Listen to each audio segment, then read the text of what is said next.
What should our response be? We know how China feels about Hong Kong, and we also know how we feel about people aspiring to keep their freedom.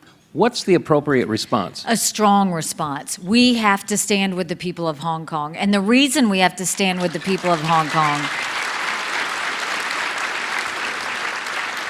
if China gets their way with the people of Hong Kong, Taiwan is next. I mean, this is the new way. And this is really what we have to look at when we think of China going forward. The United States has been very naive to China for a long time. I mean, it dates back to when the United States helped China get into the World Trade Organization very leniently, and it was all in the name that the United States thought that if they could help China, that China would be sympathetic to the West. And what we found is they haven't stopped cheating since the second they got into the World Trade Organization. And so where do we go from here? If you looked at China and you looked at the situation, they are strengthening their military, which is a national security threat to us.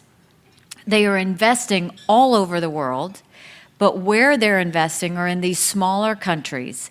And if I showed you a map of where they are investing, and then if you knew that what they're doing is they're running up the debt so much these countries can't pay it back. Now look at that map and imagine they're going to say, okay, then we want your port. We want to put a military installation, and then connect the dots. That's the chilling part about what China's doing. And we saw it at the UN. The last couple of years while I was there, you saw an aggressiveness to China. They weren't mild-mannered anymore. They were very aggressive. They would point their fingers in the faces of other countries saying, you better vote with us or else. The threats started to happen, and so we saw this escalation. So you look at that part of it. Then you go to the fact that they have been stealing intellectual property by the billions every year from us, and we have to say no to that.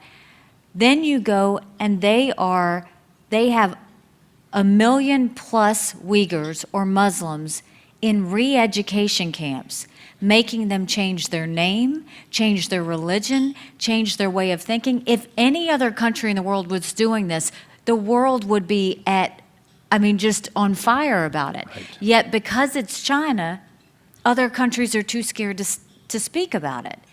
And so there's a lot going on with China that we need to be concerned about, but that also means we need to let them know we're on to them. Doesn't mean we shouldn't do trade with them. We should. We should continue to communicate with them, but we should let them know they're not going to be able to cheat. They're not going to be able to have their way with us, and we are now on to them, and we're not going to let them have their way again.